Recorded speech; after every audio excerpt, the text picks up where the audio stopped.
Yes, everybody. Hope you're doing fantastically well. It is Connor here, and we are back with your Liverpool preview. As you can tell, I'm here at Anfield. I am certainly not here at Anfield. I wish I was going, or do I wish I was going? Leeds United taking on Liverpool tomorrow night at Anfield. It's going to be a tough one. We're going to get into it. We're going to answer a lot of your comments. I've not been live in a while. Just a little bit of sort of house stuff as well beforehand. We will be going live tonight with the debrief, either 7 or 8 o'clock.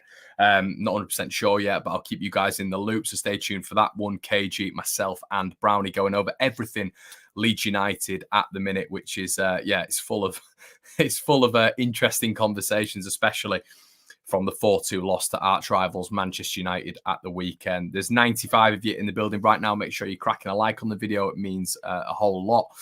And as well, get your comments in the section below. I'll try answer them as much as possible. Before we get into exactly what's going on in the video, the preview, what Bielsa said, certain comments regarding players potentially leaving, all this sort of stuff, I'm just going to get into a few of your comments off the back. So I'll go right to the beginning. Morning, Connor. It says, Michael, 7 defensive players behind the ball and try hit Raf, James and Joffrey. Give it a go, but let's focus on Spurs. Yeah, no, I can't disagree with that, Michael. I don't think it would be a bad idea. We're going to get into exactly how we've played Liverpool before and how we've got success. So stay tuned with that one. Matthew's in the building. Gelhardt is continually looking like he can change a game. We saw glimpses against Scum. So with him linking well with James on the left, where would that leave Harrison if the youngster was to start? Well, to be honest, Matthew, if I'm being brutally honest with you, mate, Jack Harrison for me isn't consistent enough. He never has been consistent enough. And especially in a game like this, the magnitude that is going to be in terms of the difficulty of the fixture, I would 100% be benching him for Dan James. I think Dan James is way more consistent.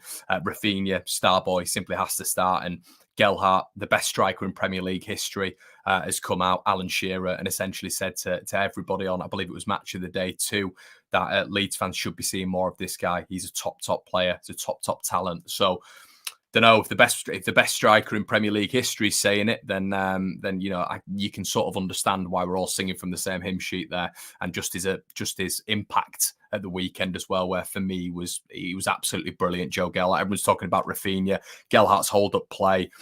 His shots at goal, which were decent as well, and the amount of times he put Harry Maguire on the back foot in terms of getting the ball, driving and running at the defence, which we just didn't see in the first half, was something to be admired for someone who's 19 years old, and everybody keeps talking about his age as if that's a hindrance. No chance.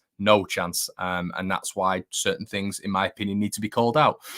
Phil, big fan of the channel. Hopefully, Connor, it's going to be a bit more upbeat than the last video because truthfully, it was a good watch. Bad watch, I meant. Cheers for your comment, Phil. Listen, it's all about opinions, mate. I don't see what's positive about having a 10-minute spell against Manchester United when you've had teams below us, Watford, who smashed them up 4-1. You've had Burnley take points off them very, very recently. I don't understand the sort of, I mean, maybe my expectations are too high to not be happy after conceding 4 at home to our arch rivals. I said in the video that I was happy that how valiant we were and how resilient we were for I guess sort of 10-15 minutes, but I didn't think Man United were in great trouble aside from that 10-15 minutes. And I think, you know, being happy with a 4-2 loss to our rivals at home is, I don't know. Maybe that's just my opinion, mate. I'm not 100% sure on that mentality, but it is what it is. Okay, guys, we're going to get more into more of your comments, of course. Hi, Connor says, Jill, hello, mate. Hope you're all right. Marcelo seemed fired up today. Yeah, he does seem fired up at the minute. Hopefully, we'll see some changes on the pitch, eh? Hey, Connor says, Max Power, maybe take the 3-goal hit, forfeit, save our energy for Spurs. How about we stick the 23s out, 3 sendings off, and get a 3-0 loss? Listen, it's not a nice mentality. I hate it. And do you know what's irritating at the minute as well, everybody? Everybody seems to think for some bizarre reason, all you OGs who are on the One Leeds Fan Channel will know that this isn't the case.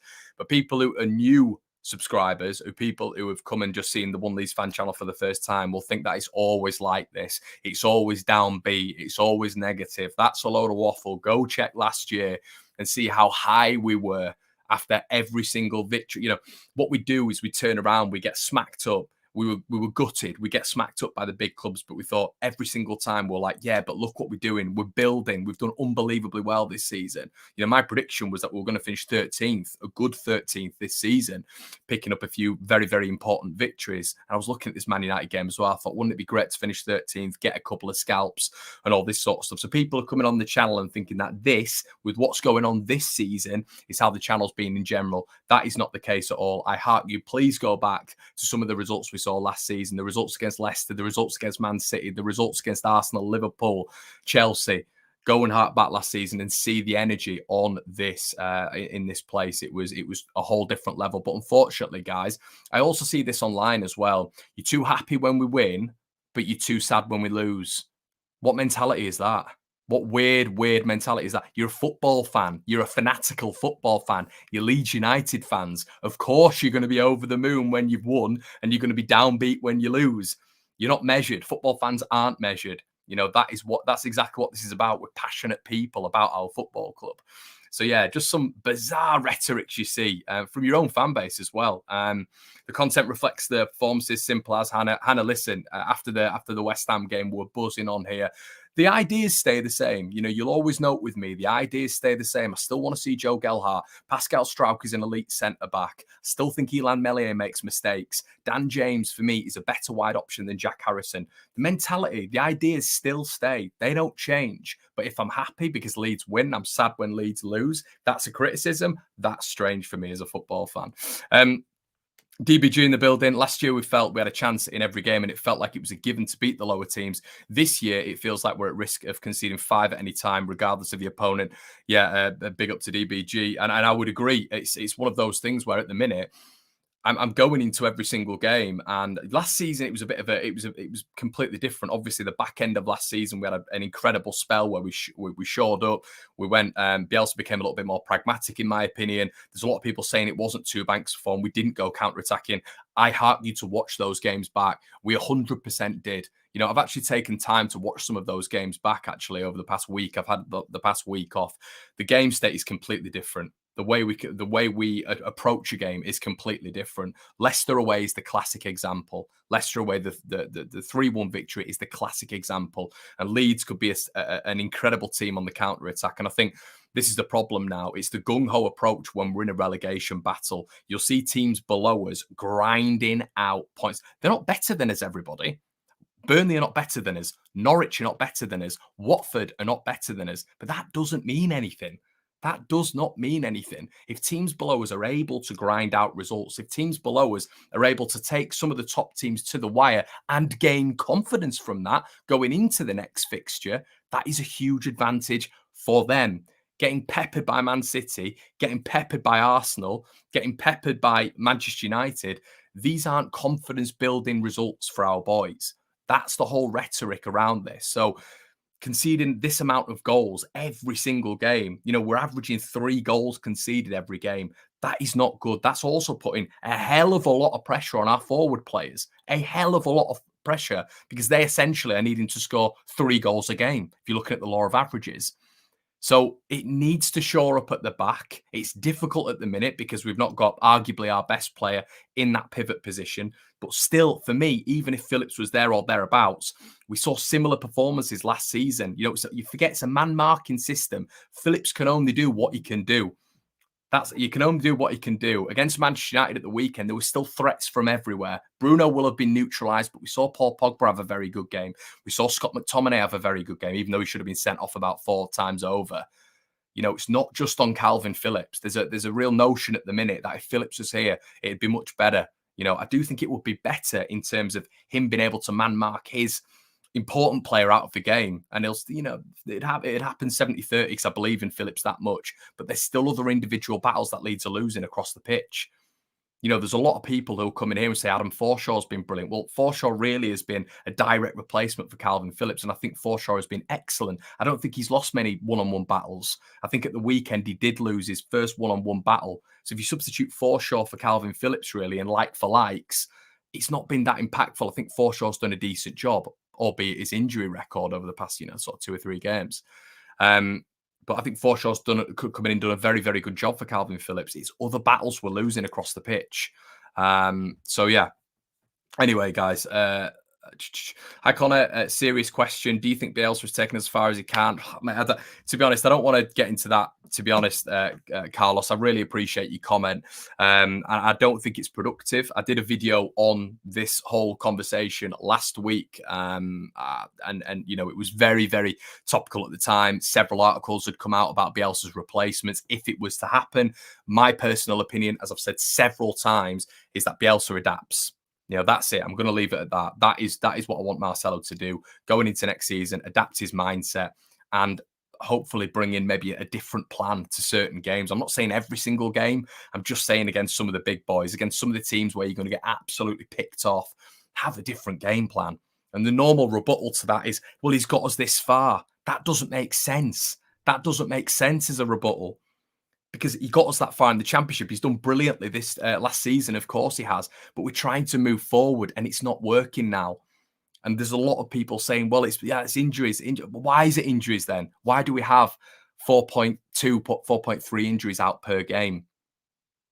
Is it the training?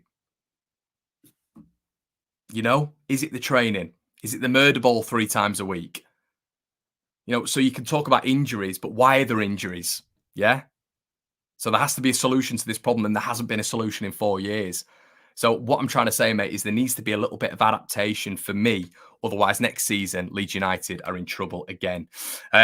Okay, let's get into it anyway, guys. I just wanted to read out a couple of comments as well. There's been a bit of Raphinha chat this morning. I've actually retweeted it on my Twitter page. If you want to see the full article, I believe he's called Longari. He works for a football transfer website. I remember him very, very well from him breaking the Messi news very, very early of him going to PSG. So I've sort of kept tabs on him. Really, go over and check the article out on my Twitter page if you want to check that out. But it's all about Raphinha. Apparently, Chelsea are in pole position at this moment in time, and it really details Raphinha's contract as well, which I found really, really interesting. So we've not seen the ins and outs of that. As I say, it's all speculative. It's all rumours, but allegedly, this journalist has reported that Raphinha has been in conversation with Chelsea. Apparently, Leeds stay in the division. There is a minimum release clause in his contract of 75 million, allegedly. And apparently, if Leeds United go down, Raphinha has a release clause of 25 million. Stab and twist or what? So, yeah, there are so many different reasons which maybe people don't realise that it's absolutely imperative Leeds United stay in the division. It's imperative. So many massive contracts at the club, that huge contracts at the club, by the way. A lot more than teams in and around us, and the whole hierarchy. It's so important that Leeds at least keep 75% of that. You know, going into the summer, you don't want your best players leaving, you don't want your manager leaving, you don't want a change in board, you don't want all of these things happening. So listen, unlike a lot of other clubs who are signified maybe as yo-yo clubs, Leeds are not going to be a yo-yo club. That will not happen. There'll be too much change. So Leeds, it is so key that we stay in the division this season, and Raphinha is a staple of that. And apparently in his contract as well, Kaya's come in and said, did you just say a 25 million release clause? I did, Kaya. Yeah, if you go check out the article, as I said, it's speculative at the minute. It's just a report, but this guy has reported some accurate stuff before, quite a few accurate bits before. It's on my Twitter page. Go follow me on Twitter. And that's if we go down. If we stay in the division, apparently there's a minimum release clause of 75 million. A lot of top players have release clauses in the contracts nowadays. It's almost mandatory alongside a sell-on clause. So it would not surprise me if Raphinha has a sell-on clause. It happens with the majority of players. You look at Jack Grealish, who was in this position after signing a new contract in the summer. The report details as well, don't shoot the messenger, that apparently Raphinha has no plans to sign a new contract. We've had a lot of discussion about Raphinha and his new contract. And I was saying to you guys, it does seem a little bit odd that Raphinha would sign a new contract for Leeds United. It's till 2024, his current contract, which leaves him with another 2 years on his deal. But signing a new contract almost gets rid of potentially 50-60% of clubs that are looking at him right now and can offer him packets right now.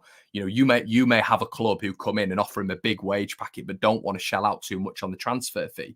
That is a very, very likely scenario. So why would Raphinha and Deco alienate all of those clubs just to put Leeds in the best of hands? it's a business world, isn't it? I know we're all Leeds United fans, but it is a business world, and it's going to be really interesting to see what happens. Keep getting your comments in. Keep getting your comments in. Bam. Sujal said Raphinha looking increasingly disinterested playing for us. Do you know what, Sujal? I'd sort of disagree with that in a strange sort of way, mate. I have been very, very vocal in my backing of Raphinha because he was sort of dragged off against Everton when I didn't think he was having a good game. I can understand. Sorry, not against Everton, against Villa. He was dragged off in the Everton game when he was having an all right game, in my opinion. He wasn't dragged off in the Villa game, where I think he should have been dragged off. I did come on this channel and say that. But the Everton game, for me, there's a lot of free passes. I've said this a million times with these sides, promotion favourites who fans latch on to. Raphinha, I didn't have a great game at Everton, but for me, he was still pulling. He was still pulling people out of position. He was still switching the ball across. He's still that player with moments of magic. And I think a lot of fans just let certain individuals off the hook. But for whatever reason, even though Rafa's been the star boy this season, fans will maybe because he's one of the new boys, not one of the promotion sort of favourites. He gets it a little bit more. I didn't think he was bad in the Everton game. I also thought he was excellent when he came on the other day. So do you know what it would be, Sujal? I would be very, very annoyed as well if I was doing my part going forward. If I was trying to do as much as I can do going forward, I'm getting hammered online for one bad game I've had. Not only that, but I'm sort of getting, I'm playing half a game against Manchester United in probably the biggest game of the weekend against one of my best mates who's on the opposition side, and I want to prove myself against him, and I want to score more goals in this division. So I think I can understand the disgruntlement at his performance. I can against Aston Villa because I agreed with it, but I am not understanding for the life of me this sort of. And listen, you're entitled to your opinion, mate, but this sort of Raphinha is being rubbish recently. It looks like he wants to leave. I didn't see that at the weekend for me. He came on and made the difference. And if the manager had have started with him at the start, maybe we would have been looking at a different game.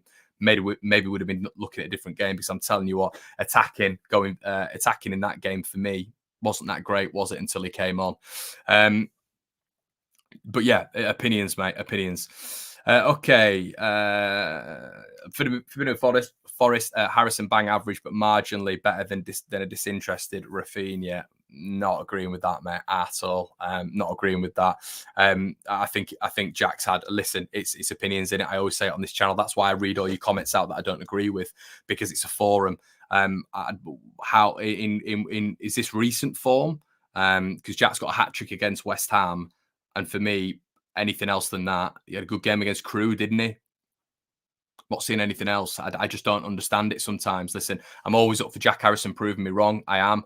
But for me, we brought Dan James in for a reason in the summer for that left-hand side. We spent 25 million on Dan James for one reason. It was to challenge Jack Harrison, because potentially people within the club thought that was a little bit of a weak point, even though we got 8 assists and 8 goals. Because I tell you what, it wasn't to do. It wasn't to displace Raphinha, because he's our best player.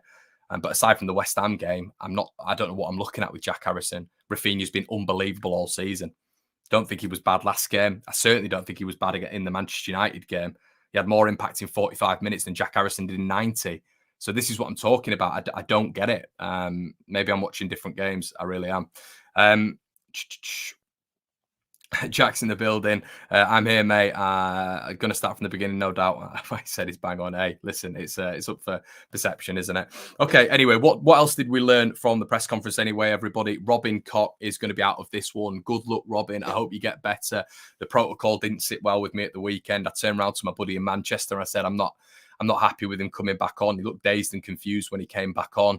And it didn't look right for me. And I think that's where I don't know whether or not our team on the side should have brought Robin off instantaneously, but there's a little bit of communication problems there, because if Robin's coming off and turning around and saying I'm fine to go back on, they're going to throw him back on. There's a fair bit to go, isn't there? There's a lot of discussion to be had around this topic, because Robin Koch should not have come back on the field at the weekend, in my personal opinion. But listen, what else did we learn? Calvin Phillips is going to be out to the first week of March. That's what we knew. No update on Patrick Bamford. But a little bit of optimism going into the game. Listen, Burnley have only lost 2-0 there. Norwich put up a really good fight for 63, 64 minutes against Liverpool. Still had big chances. Timu Pukki had a massive chance within 10 minutes. Obviously, they scored deflected effort. But listen, Norwich were good. Norwich were good. I was getting texts from my old man throughout the game saying how decent they looked in that game. Liverpool came out in the last 15, 20 minutes, and like they do every single game, Liverpool looked like they could have scored 7. But overall, Norwich gave a good account of themselves. Burnley made it very, very difficult for Liverpool at the start of the season. Speak to any Scouser, they hate playing Burnley because Burnley make it difficult. Newcastle, watch the Newcastle game. Newcastle were in it for a brief spell, went 1-0 up, John Joe Shelby, and I've ultimately lost the game, but they had pride leaving there, And I think this is the thing, and this was always the chat with Man City. Man City are an unbelievable side, but Conor McGilligan wasn't happy with his club shelling 7 goals there. Other fans were happy with it. It's been the biggest defeat this season in Premier League football, but that's okay for some fans. It's all right, because City are a good team, but City haven't done that to Burnley. City haven't done that to all the other clubs in and around us, Watford, this, that, and the other. So that, for me, suggests, and especially with the game against Liverpool earlier on this season where Mane had 10 shots, Leeds had 9, and we got beat 3-0. Leeds have to adapt going here. We have to adapt going here because otherwise, everybody, this is becoming a stark reality now for Leeds United. The goal difference is huge. When we went up with Sheffield United, when we were competing in that first season, 3rd versus 2nd throughout the entire period, the entire semester, what was being looked at and spoken about, this is the short-term memory thing with a lot of fans, was goal difference. Goal difference acts as a point. Now, Leeds have shelled 50 goals. That's been absolutely battered in the past 2 months. Leeds need to shore up quickly. They really, really need to shore up because it's all well and good having 10, 15-minute spells where you look decent, maybe scoring a couple of goals. But if you've got an 11 out on the pitch and they know the opposition is going to score outright, they know it's coming. Because I think all the fans realise that. The fans knew at 54 minutes the other day. They had more quality than us, of course they did. But there's a game management strand that Leeds just haven't got at the minute. We haven't got. And we need to start getting that into our game really quickly because we're in a relegation dogfight. That might be a news flash to some people who still think we're going to finish in the top 8. But newsflash right now, we are in a relegation dogfight right now. Everton fans acknowledge it, who are below us and who are also a massive club who've never been relegated. We need to acknowledge it, everybody, really, really quickly. So what do you do? And listen, I'm not turning around and saying Marcelo Bielsa's getting it wrong. Just learn. That's it. Your methods have been unbelievable. You are, to me, God. You are the magic man. I absolutely love you. Everybody else loves you. We all know that. There's no lack of respect from me. This guy has made me fall in love with my football club again to a next level, but he needs to adapt. This is serious right now. He needs to adapt very, very quickly. We can't be going to Liverpool. We can't be shelling a lot of goals again and fans turning around and go, it's Liverpool, isn't it? Because it's not acceptable. There are other clubs going to Liverpool and putting up a real fight. Other clubs going up to City, putting up a real fight. Other clubs playing Arsenal at home and giving them a real game. All this sort of like we did at Chelsea, where, in my personal opinion, in elements of that game, we were a bit more pragmatic. We're trying to be a bit more defensively aware. Don't know if that was a tactic, but that's what it seemed looking at it. And we just seriously need to go into this game with a different ethos as fans as well, everybody. As fans, we can't be going into this game and think it's acceptable to get absolutely pumped because teams in and around us who everybody's laughing at. Everybody laughs when Norwich go to Chelsea and get done 6. Everybody laughs when, Burnley will go wherever and get done by 3. We need to look at ourselves a little bit, all right? We've been to City and got done by 7. We've been to played Arsenal at home and been done 4. That for me, all of this is indicative of a different strand, a different plan. If things aren't going well, if this isn't going to work, a man-marking system against world-class players, what do? Make it. We've done it. Turn it into last season where we've got 7 wins out of 10. Results against Man City, Liverpool, Chelsea, all the big boys, Arsenal, all of them. We got results against every single big team. Yeah, they weren't as good as they are now, but it was all about Leeds. And we arguably had worse teams out on those days as well. Seriously. So I just think there needs to be a different strand to this game and a different strand to Leeds at the minute because we're conceding 3 goals a game. We really are. Okay, Forbidden Forest in the building again. Your passion might be interpreted as clickbait, Connor. Just need 1 mid, 1 striker. We can easily My passion is misinterpreted as clickbait. That's what I say, mate. I read out all the comments that are sort of we can have back and forth. That what does that mean? What does that mean? Because I'm passionate about my club. I'm clickbaiting people. What? No, don't understand that, mate. Keep up the good work, Abhilash. Thank you so much, buddy. But listen, let's get into some of the topical stuff at the minute. So Bamford's big, isn't he? Bamford is the big pawn missing for me. Everybody's talking about Phillips. I think Phillips is really important.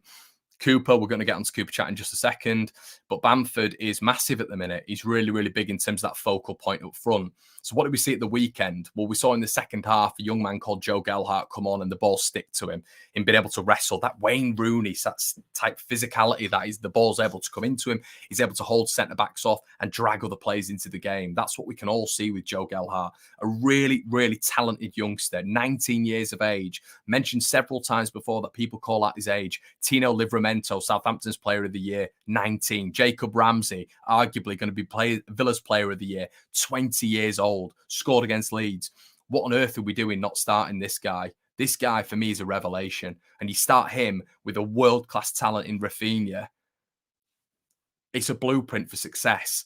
At least if we get beaten, there's that hope, that optimism that this could be the way forward. You start Joffy, you start Raphinha, you're a little bit more defensively solid in the game, and you can play off to those lads. There's a lot of people say Gelhardt shouldn't start because he's not quick enough, in this counter-attacking mold. But listen, you can be in a counter-attacking mold and still have a player up front who's going to hold the ball. You can have wingers who bomb on. That player bringing other individuals in the game, which Joe Gelhardt does. You're not just going to get the ball at the back and lump it up. It's going to be Van Dijks and Matips all day. You hit Joe Gelhardt. Joe Gelhardt plays it off counter-attack. Okay, it doesn't have to just be three speedsters up front. So you've initially got to win the ball. So for me, yeah, Bamford is a huge miss. I think Bamford's the biggest miss, in my personal opinion, the biggest miss by a country mile. There's been a lot of Cooper chat at the minute as well, which is fascinating. I don't buy into it because I rate Pascal so highly, as you guys know, and I think Llorente's been okay. I think he's been in really poor form recently, but I think he's been okay when you look at the sort of full campaign that he's played. Really, I think when Robin's come in, he's been really good. So I don't think it's Cooper. There's a lot of people turning around and saying, set pieces, the reason we're not able to defend anymore is because of Cooper, his leadership, all this sort of stuff. I do take that into account, but I don't ever look at Liam Cooper and think, born leader, vocal, calling people out. I don't look at him. I don't think he's that sort of player. I've said that. We mentioned it on the debrief before. I think actually Calvin's more of that sort of player. I really do. Cooper, I do rate Cooper. Don't get me wrong. There has been several goals that have been conceding from corners, and you can jump to that conclusion because Cooper normally gets his head on corners as well. Corner balls coming in, doesn't he? He'd head a brick wall. But I do think a lot of that is because of Calvin Phillips. We spoke about teams being able to come on, being able to attack Leeds.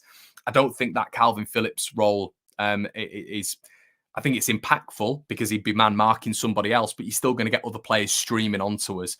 In terms of a defensive capacity, he's able to protect that back four, which is a big thing as well. When you sort of screening that back four, that is a massive deal. So I think the two sort of separate things. In the man marking system, I don't think he's missed as much as people are making out, but screening that back four, screening that back two, just with that number 10 who might stream in there is absolutely huge. But yeah, I'm not necessarily buying this Cooper chat. I do think Phillips is a big miss. You look at the last 10 games of last season, Phillips was ahead of what Pascal and Diego Llorente, and we were solid. We were absolutely solid. But the manager also played a very, very different system, which we're not deploying at the minute. I still think we'd be conceding this amount of goals with Calvin in there because we're playing a man-marking system. It's key to note as well that since Cooper's been out, we have played a lot of big boys. And we have been, there's been a lot of goals conceded to the team sort of in and around the top six. Some that come to mind since Cooper's been out: Chelsea, Man City, Man United, and there'll be an Arsenal, another one. So those, when you take that average, there's a lot of goals there, isn't it? So yeah, we've discussed Gelhardt coming in. We haven't looked at last time as well. Jamie said as well, Cooper is missed. The statistics don't lie. As I've said, mate, I do believe that a lot of that. You look at the time span that Cooper's been out. All of that time span has been Calvin Phillips' absence as well. And him screening that back four, I think, is absolutely vital. As I've said, you look at the back end of last season when Calvin Phillips is in front of Pascal Struijk and Diego Llorente, we barely conceded any goals. So I think Calvin Phillips is the big problem. I think, listen, it's nice having that narrative of Cooper, but as a ball-playing centre-back, as a centre-back in this system, for me, he's nowhere near as good enough as 3, potentially 4 of our centre backs. I like Cooper, but I think there's a strange narrative going on at the minute with Liam Cooper coming back in and Leeds suddenly improving drastically at the back. I might be wrong. Listen, last time we played them at Ellen Road was an interesting one because, listen, a lot of people, we had the Super League chat, didn't we, which was big at the time. They'd come, it was a bit spicy. Klopp had come out and moaned again, which none of us are used to. But he'd come out and essentially said that Leeds United shouldn't have put the t-shirts up and all this sort of stuff. But at Ellen Road, I'm saying it was an interesting affair, wasn't it? It really was an interesting affair, and that's the reason I'm referring to that, is because that was the game that we were able to get a positive result against them. You know, Leeds had.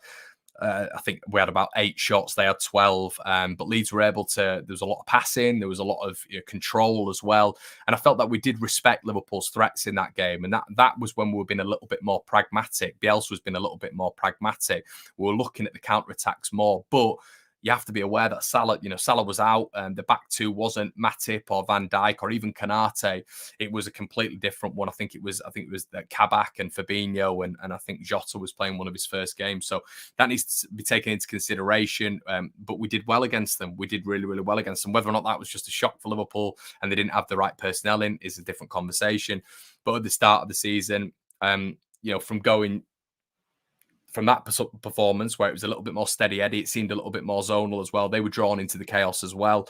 It went into something completely different where Leeds went back to the whole man marking system, and it just looked so open once again, and Leeds got picked off. And I think that was probably, there's an argument that was a more dominant game than City. They were just all over us. I think we had one chance with Rodrigo right at the start. City just kept the ball, didn't they? And we couldn't touch the ball. But Liverpool were pretty. It sounds a bit ridiculous here because they only scored 3 goals. But Mane's finishing was absolutely woeful. I've spoken to mates who are Liverpool fans, and they say that was one of his worst games of the season. 10 shots he had, 10 shots. Should have scored multiple goals, dragged a fair few wide, and that game could have been 7 or 8. And the reason I say this, everybody, the reason I say it's 7 or 8 is because there's patterns, there's trends. Against the top teams, you play this man marking system, which I cannot stand. It's going to happen again. And this is what can you draw from that? What can you draw from that against this sort of opposition who are a level above Manchester United, who were able to gain so much success in the man marking system? Villa, for 20-25 minutes they had in the man-marking system where it all went chaotic again, they were able to cut through us like a knife through butter. Everton, one of the most dominant displays against us we've had this season because of the man-marking system. We go up against this lot and we play a man-marking system. Is that negative? Is it negative? It's what are we expecting? What are we expecting in this game? Unfortunately, it's going to be a struggle. It really is. Yeah, it is. And listen, let me know what your score predictions are in the section below. I'll be reading out some of your comments as well. Keep getting them in, of course. Our biggest chance versus Liverpool is if they change 9 players. Yeah, I'd agree with that. Although we were speaking the other day on the debrief, and it looks like for this game, Klopp has rested. I mean, he played Tsimikas and he played, I can't remember who the right back was, but he didn't play Trent, did he? He didn't play Trent or Robertson. So Trent and Robertson are going to be playing in this game, which is going to be a huge threat. It's going to be a real huge threat in this game. But yeah, apparently those two are going to be playing. I'd really like to come on here with a bit of optimism, guys. I really would. I'd really love to come on here. I think that actually the Liverpool preview last season I came on with so much vigor and excitement. But I'm looking at it now and I'm just thinking to myself, what on earth are we going to do? What on earth are we going to do if we're just doing the same thing, and this lot are so good. They're so good. So, if we go into it with a different mindset, if we play two banks, if we frustrate them, if we start the right people, I think we'll lose, but I think we'll give it a good go. Not give it a good go, because I think we'll give it a good go anyway, but we'll at least match them for a spell. And I think we might only lose 2 or 3-1. And I think we get a goal. I really do, because I think they do play a high line, and we've hit them on the counter attack before we can hit them again.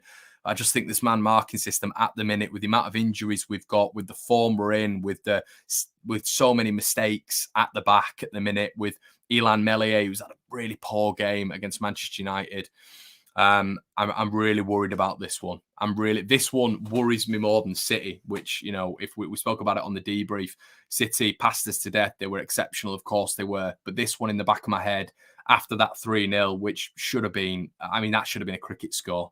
I'm looking at this one at Anfield, you know, with Trent and Robertson back. They need the big thing as well, everybody, is you've got to think they're now back in the title race. They're right back in it after City slipping up. I believe this is their game in hand. It's our game in hand, isn't it? So, shot me if it's 7 or 8. Honestly, Hannah, I am terrified for it. My head says if he sets up differently, if we're able to something house them, I don't swear on this channel, but something house them, we could lose 2 or 3-1, which would be a respectable effort. Wouldn't hamper goal difference that much, because teams normally go to Liverpool and do that. And when you look at Norwich, when you look at Newcastle, when you look at Burnley, you've all lost by that margin there. You know, you think we've got to match that. You know, if we can beat them, incredible. I mean, Jesus, that would be insane. And I would be getting high after that. I'd be getting very, very excited on this channel, trust me. But I just don't see it. I'm not seeing enough of it. I'm not seeing any change from Bielsa at the minute. That it just seems the same thing every week. You're probably looking at Dan James up front again, maybe Rafa coming back into it, and Harrison out wide. And we'll probably have spells, but I just think ultimately we could get a lesson taught to us here. A lot of people won't say that, but listen, it's not what this channel's about. I'm not here to just blow smoke and tell you that we're going to win 4-0. It's a realistic channel, in my opinion. Some might deem it as negative or pessimistic, but here's what it is.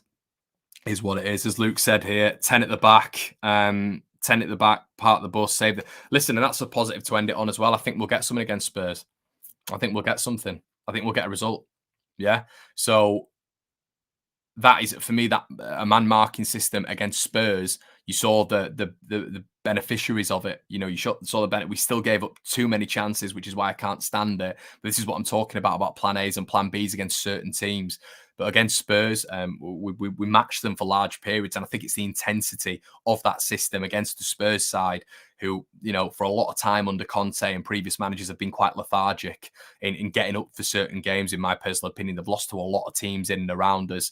They get up for the big games, of course, like we saw at the weekend. But this sort of system might really sort of discombobulate Spurs. But there is also the other side of it, that they've got Harry Kane, Son, Lucas Moura, and players like that who in a man marking system can really flourish. But that is one I'm definitely looking at and thinking this system could work. Whereas this Liverpool game, and this is what I'm talking about with adaptation, there's just no chance, is there? I'm sorry, there is just no chance. Let me have a look. Cheers, Sudge. I appreciate it, mate. Not negative or realistic at all. Realistic is the word. That's why this is the best Leeds channel. I appreciate that, mate. I really do. But yeah, draw against Spurs. Me too, Connor, says Ethan. And I hope. Listen, I hope we got a Liverpool tomorrow and get a 2-2. And Connor swinging from the I was going to say chandelier. That was chandelier. We're not minted here at McGilligan HQ. I can swing from the lamp up there and come on here and give you a great stream. But at the minute, it's just same thing, isn't it?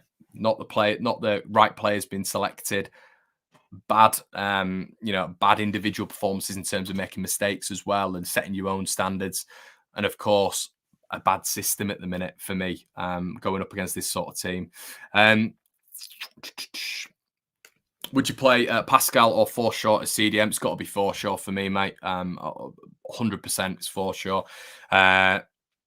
And yeah, I don't mind Adam there at all. But what I don't want him to do is play Pascal there and move loads of bits around, because then what we're going to do at the back, we're going to bring Cresswell in. I don't mind Charlie at all. You guys know that.